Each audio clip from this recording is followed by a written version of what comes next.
और जैसा कि आप सभी जानते हैं कि आज मकर संक्रांति है और अमूमन इस दिन छुट्टी रहती थी। पिछले साल या उनसे पहले सालों की बात कर लें, इस बार ये छुट्टी नहीं है। और लेकिन इसमें एक और बात है कि अत्यधिक शीतलहर, ठंड को देखते हुए, कोल्ड वेव्स चल रहे हैं उसको देखते हुए डीएम सर का आदेश हुआ है कि बच्चों के लिए पढ़ाई जो है स्थगित रहेगी। 16 तक संभवतः ये डेट था, आगे कहीं और एक्सटेंड करें। शिक्षकों के लिए छुट्टी नहीं है और चूँकि प्रायोगिक परीक्षाएं चल रही हैं तो छुट्टी का कोई तो मतलब बनता नहीं है। कुछ चीज़ें मैं 12th क्लास के बच्चों के लिए उनको भेज रहा हूँ, प्रयास कर रहा हूँ कि उन तक पहुँचे। आज वो विद्यालय नहीं आए, एक रिवीजन है समझिए। इसमें हिंदी में जो गद्य वाला भाग है जिसमें कुल 13 पाठ है और फिर पद्य भाग पे भी आएंगे, इसके बाद में उसको लिखेंगे। फिर कुछ चर्चाएं होंगी हर एक पाठ पर। प्रयास करूँगा कि थोड़ी थोड़ी जानकारी सबके बारे में दूँ और उसको समेटा जाए, आपका रिवीजन, बच्चों का रिवीजन हो जाए। तो सबसे पहला जो पाठ था बातचीत, इसको लिखा है बालकृष्ण भट्ट ने। दूसरा है उसने कहा था अपने समय की या अब तक की कह लीजिए जो टॉप कहानियां हैं हिंदी की, उनमें से एक है उसने कहा था। चंद्रधर शर्मा गुलेरी ने लिखा इसको। इस पर फिल्म भी बनी थी और कई बार इसका मंचन भी हुआ। उसके बाद संपूर्ण क्रांति को लिखा जयप्रकाश नारायण ने। अर्धनारीश्वर के लेखक हैं रामाधारी सिंह दिनकर। और रोज जो है उसको लिखा है सच्चिदानंद हीराचंद वात्स्यायन अज्ञेय ने। लंबा चौड़ा नाम है, कभी कभी आ जाता है कि अज्ञेय का पूरा नाम क्या है, तो ये पूरा नाम है उनका, आपको याद रखना चाहिए। एक लेख और एक पत्र, ये लिखा है भगत सिंह ने। ओ सदा नीरा, ये लिखा है जगदीश चंद्र माथुर ने। सिपाही की माँ, ये लिखा है मोहन राकेश ने। मोहन राकेश ने बहुत सारी काव्ययी नाटकों की रचना की है। लहरों के राजहंस उन्हीं का लिखा हुआ है। उसके बाद प्रगीत और समाज, ये लिखा है नामवर सिंह ने। नामवर सिंह जाने माने आलोचक रहे हैं। मुझे लगता है कि रामचंद्र शुक्ल के बाद हमारे समय में खास करके एक मजबूत हस्ताक्षर के रूप में, आलोचना के हस्ताक्षर के रूप में जिन्हें हम याद करते हैं वो नामवर सिंह ही हैं। जूठन लिखा है ओम प्रकाश वाल्मीकि ने। काफ़ी मशहूर हुई थी ये भी जो है कहानी, हम लोगों ने एमए में पढ़ा है। जूठन जो है ओम प्रकाश वाल्मीकि ने लिखा। हंसते हुए मेरा अकेलापन, ये डायरी लेखन पर असल में फोकस किया गया इस पाठ में। हंसते हुए मेरा अकेलापन, ये लिखा है मलयज ने। और तिरिछ जो है काफ़ी मशहूर कहानी है उदय प्रकाश की, और इस पर अभी एक फिल्म भी बनने वाली है। चंपारण के ही लेखक संजीव के झा इसको डायरेक्ट कर रहे हैं, निर्देशक कर रहे हैं, और बतौर निर्देशक उनकी यह पहली फिल्म होगी। तो तिरिछ उदय प्रकाश ने लिखा है। शिक्षा को लिखा है जे कृष्णमूर्ति ने। शिक्षा पे मैं पहले वीडियो में बात कर चुका हूँ। काफ़ी बेहतरीन उनका यह निबंध रहा है। बहुत बड़े शिक्षाविद रहे हैं, 75 से अधिक किताबें लिखी हैं जय कृष्णमूर्ति ने। शिक्षा को एक वाइड स्केल पे जो है उन्होंने फोकस किया है, उसके अलग अलग आयामों पे बात की है। और अब ये आप सामने देख रहे होंगे, ये हिंदी का पद्य भाग है। इससे पहले गद्य भाग मैंने लिखा था बोर्ड पे। इसमें भी लगभग क्या 13 पाठ हैं और सबके अलग अलग कवि, सबके अलग अलग रचयिता हैं।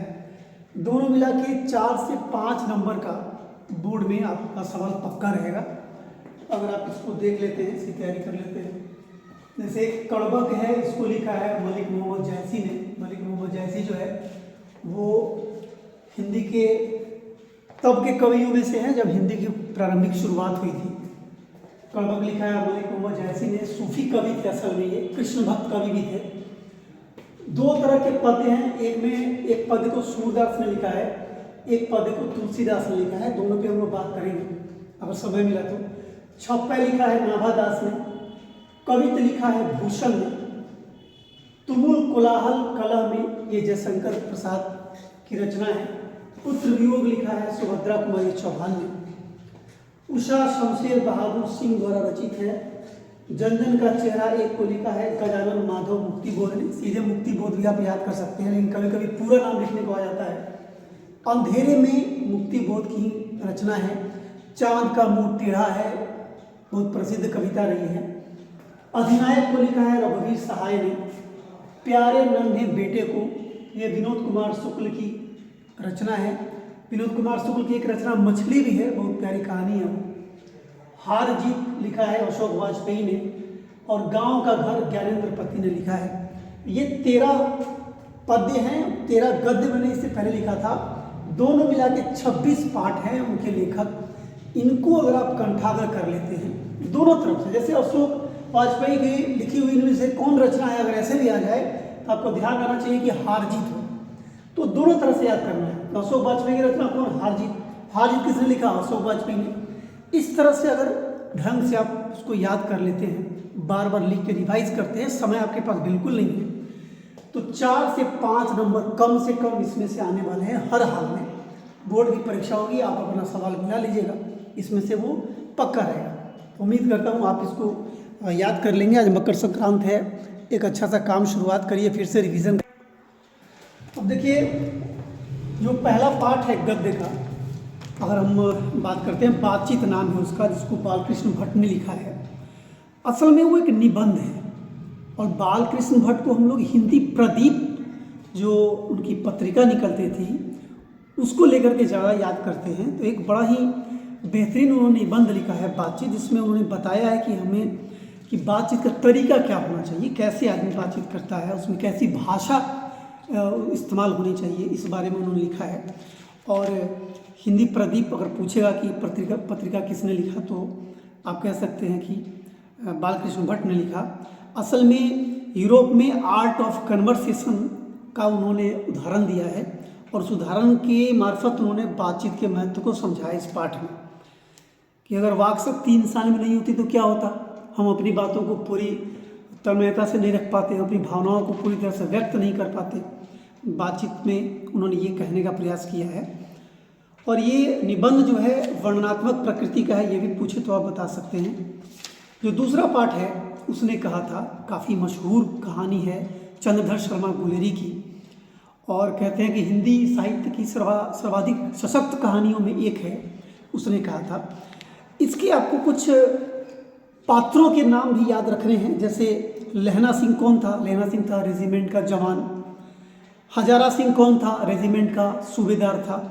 वजीरा सिंह कौन था, तो रेजिमेंट का जवान था, विदूषक था। बोधा सिंह कौन था, तो सूबेदार हजारा सिंह का बेटा था। सूबेदारनी कौन थी, सूबेदारनी थी हजारा सिंह की पत्नी, जिसे बचपन में लहना सिंह प्रेम करता था। हालांकि इस बात को वो पूरी तरह से कभी कह नहीं पाया। लेफ्टिनेंट साहब थे रेजिमेंट के ऑफिसर के वेश में, जर्मन घुसपैठिया थे। कीरत सिंह कौन था, तो लहना सिंह का भाई था। ये जो प्रमुख पात्र हैं वो आपको उनके नाम कौन क्या था याद रखना है, पूछता है, ठीक ना। तो ये उसने कहा था, एक बहुत ही बेहतरीन कहानी है। फिर संपूर्ण क्रांति की बात आती है, जिसको जयप्रकाश नारायण ने लिखा। संपूर्ण क्रांति का नारा उन्होंने दिया। जेपी आंदोलन आपको याद होगा 1974 में हुआ था, बिहार के प्रमुख आंदोलनों में था। इतिहास वो नाम दर्ज है, इतने लोग उस गांधी मैदान में भरे थे पटना में। तो संपूर्ण क्रांति के नाम से ये पाठ है, नारा भी उनका संपूर्ण क्रांति ही था। और मतलब बिहार से लेकर दिल्ली तक की सल्तनत उन्होंने अकेले हिला डाली थी, ठीक है। हर कस्बे के, हर तबके के लोग उस क्रांति में, उस आंदोलन में सम्मिलित थे।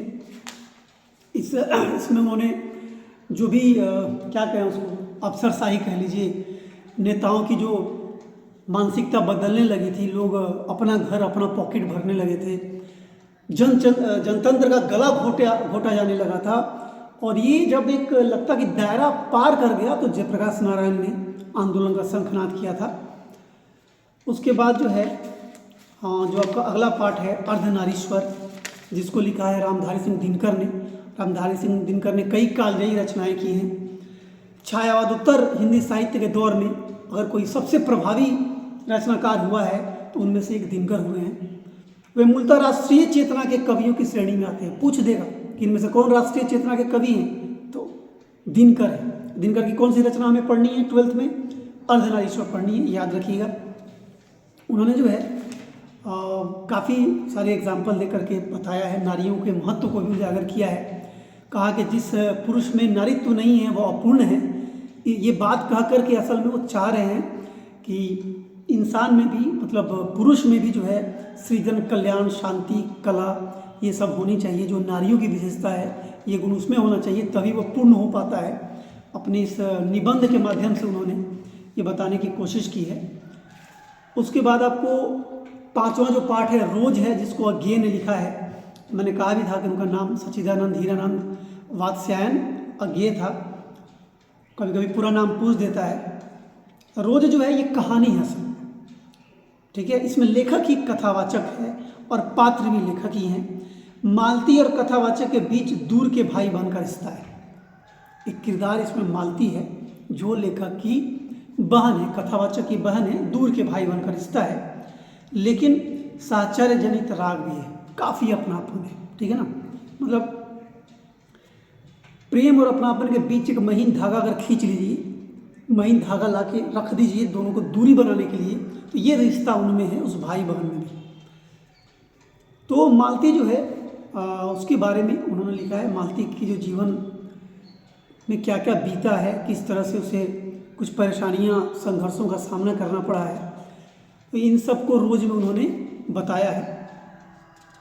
उसके बाद अगला जो पाठ है वो है आपको भगत सिंह। भगत सिंह ने लिखा है एक लेख और एक पत्र, ठीक है ना।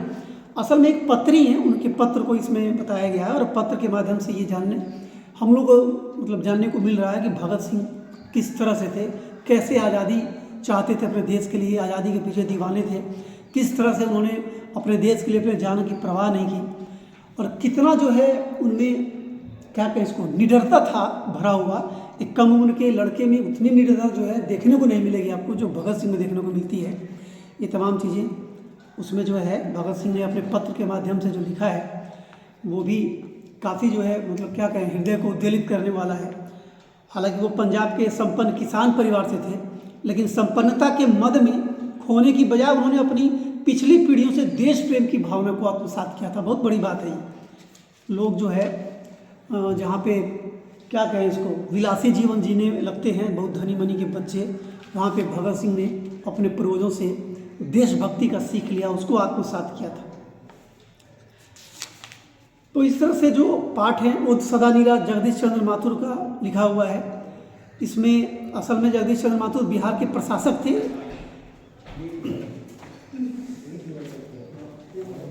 लेकिन उन्होंने अपनी साहित्यिक अभिरुचि और सृजनात्मक लेखन के कारण वे अपने समय के श्रेष्ठ साहित्यकारों में हैं।